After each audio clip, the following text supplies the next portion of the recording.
Halo Sobat Foralit, bertemu lagi dengan kita para anggota Formanak Kabupaten Blitar di podcast Suara Bocah Blitar.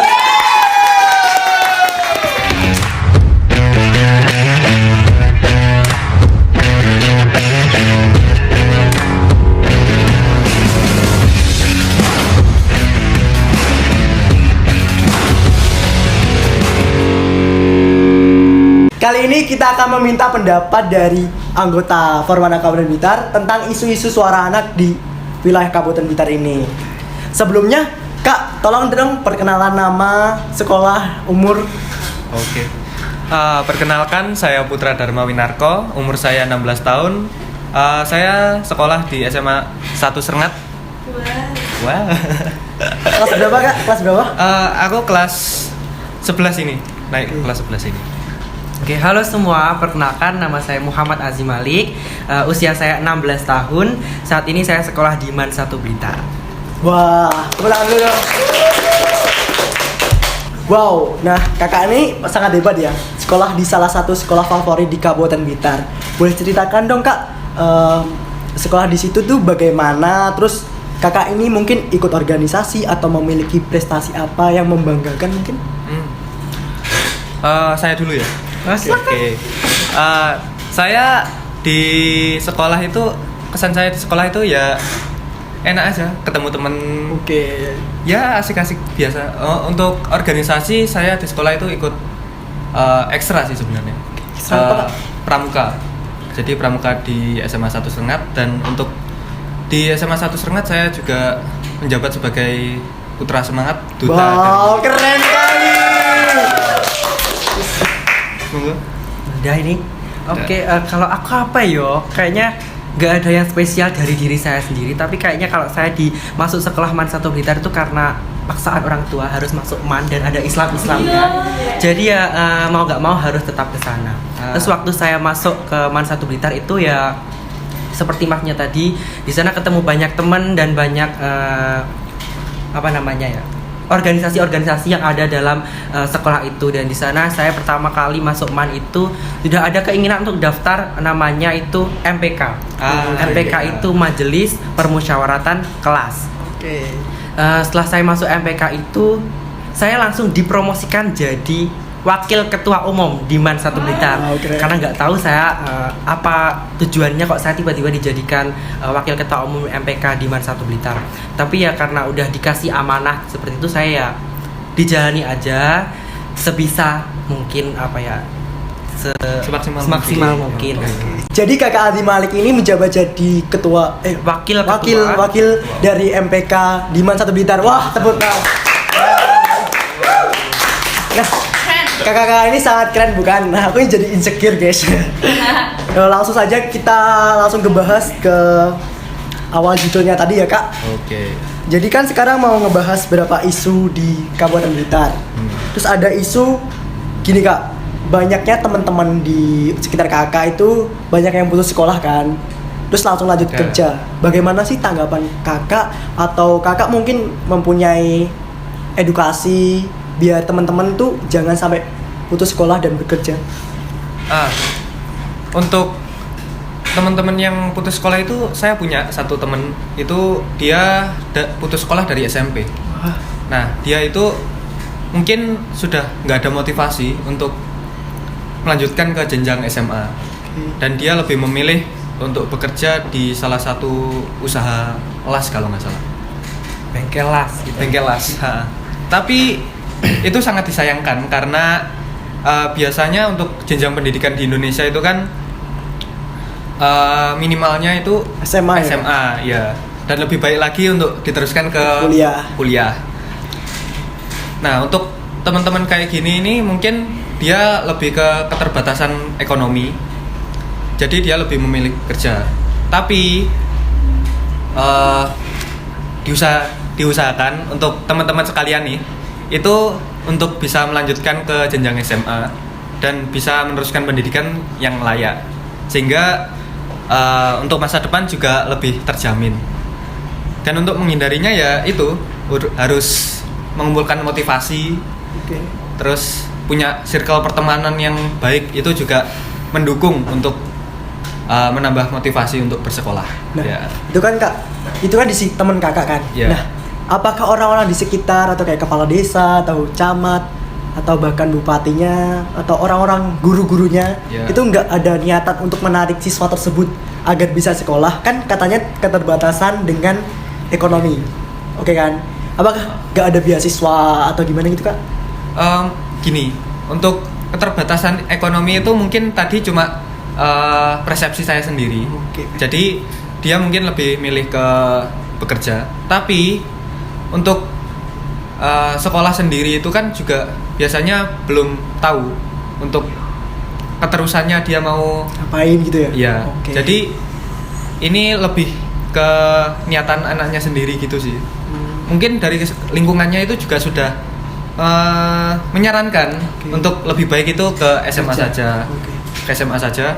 Dan guru-guru saya rasa sepertinya juga menyarankan untuk ke SMA aja. Tapi ya sepertinya dia sudah kekeh untuk mau kerja aja. Jadi itu semua itu tergantung dari kita sendiri ya Kak? Iya. Walaupun kayak orang kita di sekitar kita tuh membujuk kita atau buat gini-gini, tapi kalau dari diri kita nggak ada niatan, bakal ya udah. Jadi kita tuh harus Punya bisa motivasi diri kita sendiri untuk menjadi lebih baik gitu. Nah, iya. untuk Kak Adim sendiri, Kalau tanggapan saya kan dari pendapat dari Mas Putra, Ya. itu kan tadi katanya kalau putus sekolah itu lanjut kerja. Iya, dia lanjut. Jadi dia memutuskan sekolah dan dia lanjut bekerja karena mungkin keterbatasan ekonomi ataupun ada hal-hal yang lain yang membuat dia tidak meneruskan sekolahnya. oke. Kalau di sini saya pengen menyinggung sebab atau kenapa sih orang itu nggak melanjutkan sekolah.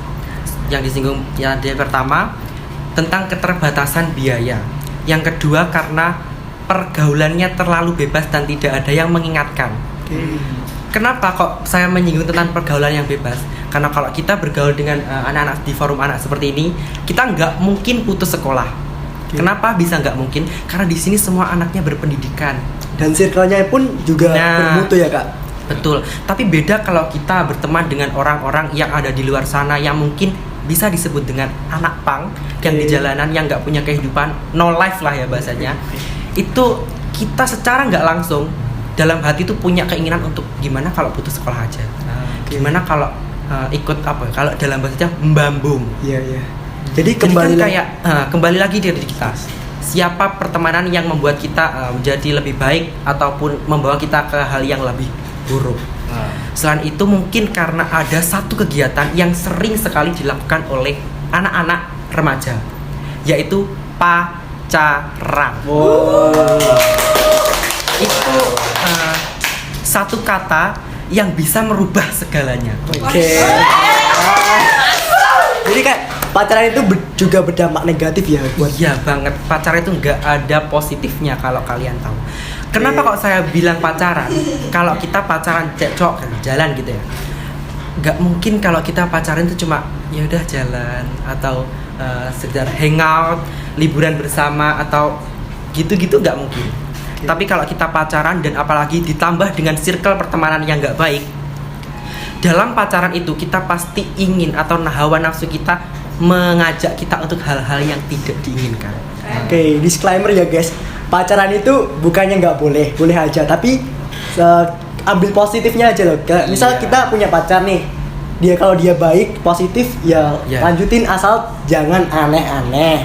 Nah, kalau kalian mau pacaran atau tidak itu terserah kalian ya. Tapi kita menyarankan untuk tidak pacaran. Tidak usah, gitu. karena dari pacaran itu sendiri membawa kita ke hal yang nggak baik gitu. Oke. Terus hubungannya dengan putus sekolah apa? Pacaran kan pacaran sambil sekolah bisa, ya kan? Ya, ya, ya. Hubungan pacaran, kalau kita pacaran sudah hawa nafsu terbawa, terus nanti ada hubungan yang enggak dan nantinya jadi kalau kita kan bahaya.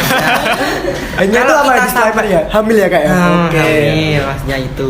Kalau kita sampai kejadian seperti itu, kejadian yang nggak kita inginkan, secara otomatis anak dua ini pasti dikeluarkan dari sekolahan. Mau cowok ataupun cewek, dua-duanya pasti dikeluarkan.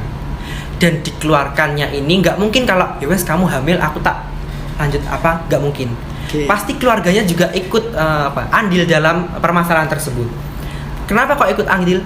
Yang cowok kan juga harus bertanggung jawab terhadap dedek bayi yang ada di dalam kandungan. Dedek bayi.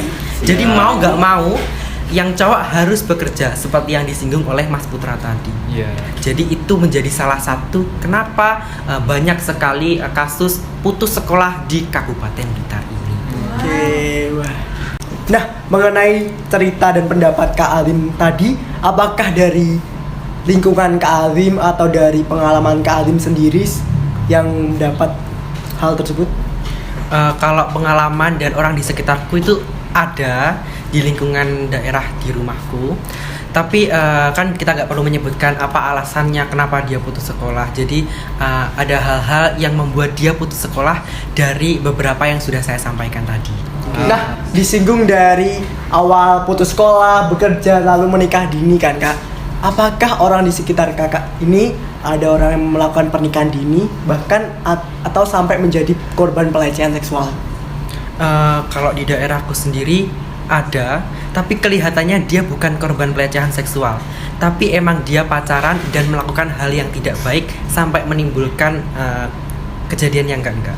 Jadi kayak dua orang yang saling Iya, emang melakukan hal dari yang dengan sadar secara ya, Kak? sadar Oke. mereka melakukan seperti itu, ada di sekitar daerah. Terus itu gimana tanggapan keluarga atau masyarakat di sekitar? Kalau dari keluarga sendiri waktu kejadian itu dan booming, pastikan berita langsung nyebar ke seluruh tetangga.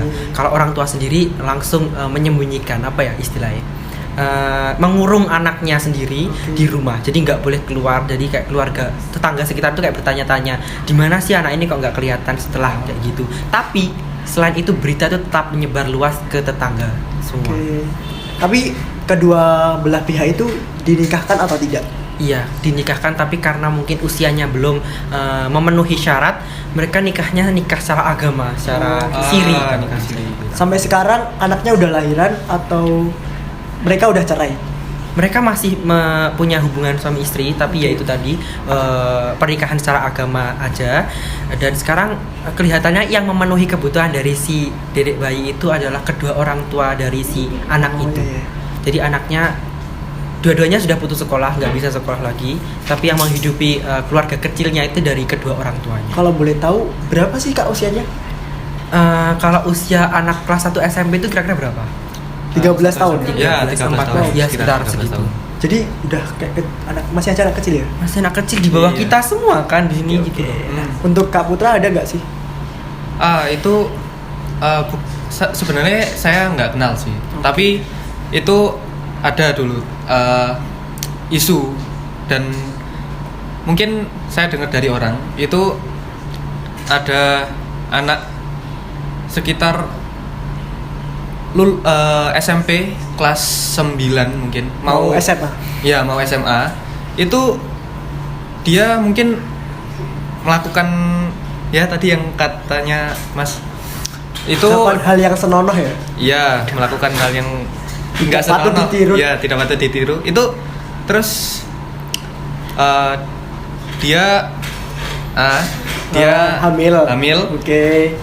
dan dulu itu sempat berkendala nggak bisa ikut UN. Jadi ini memang Sangat disayangkan. sangat problematika parah. Terus pada akhirnya dia juga dinikahkan, dan mirisnya malah bangga. Dia menunjukkan hal tersebut dengan Percaya diri di luar Iya. masyarakat, malah ditunjukkan ini loh aku udah nikah gitu mungkin ya. Mungkin Iya. emang dia niatnya putus sekolah untuk mau nikah gitu Kak. Mungkin bisa gitu, tapi hal itu kan ya sangat disayangkan banget.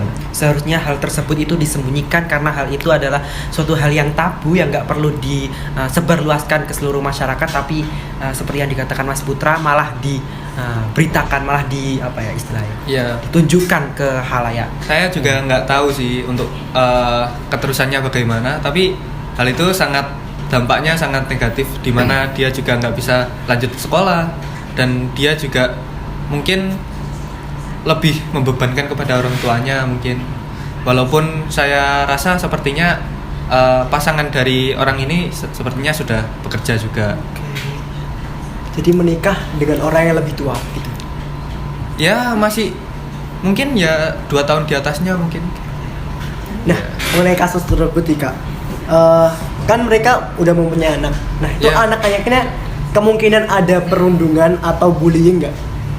Kemungkinan besar pasti ada karena nanti di warga sekitar atau itu pasti kan berita itu nggak bakal hilang atau musnah di telan bumi, nggak mungkin. Jadi pas nanti waktu sekolah amit-amitnya kamu Anhar, anak haram. Wah. Pasti ada yang bilang seperti itu. Tapi ya itu menjadi salah satu konsekuensi yang harus diterima oleh anak tersebut karena orang tuanya seperti itu. Sebenarnya bukan salahnya si anak, Tapi tapi salah orang salahnya tua. orang tua yang Iya. berimbas ke anaknya. Jadi bisa jadi anak-anak anhar-anhar di luar sana bisa mentalnya itu kadang-kadang nggak kuat karena dibully atau dirundung oleh teman-temannya. Jadi ya banyak sekali anak yang Memiliki tekanan iya mental. tekanan mental. Iya, iya. Dan asal kalian semua tahu, biasanya kalau orang tuanya sudah seperti itu akan turun ke anaknya. Nanti anaknya juga seperti itu biasanya, tapi nggak semua ya.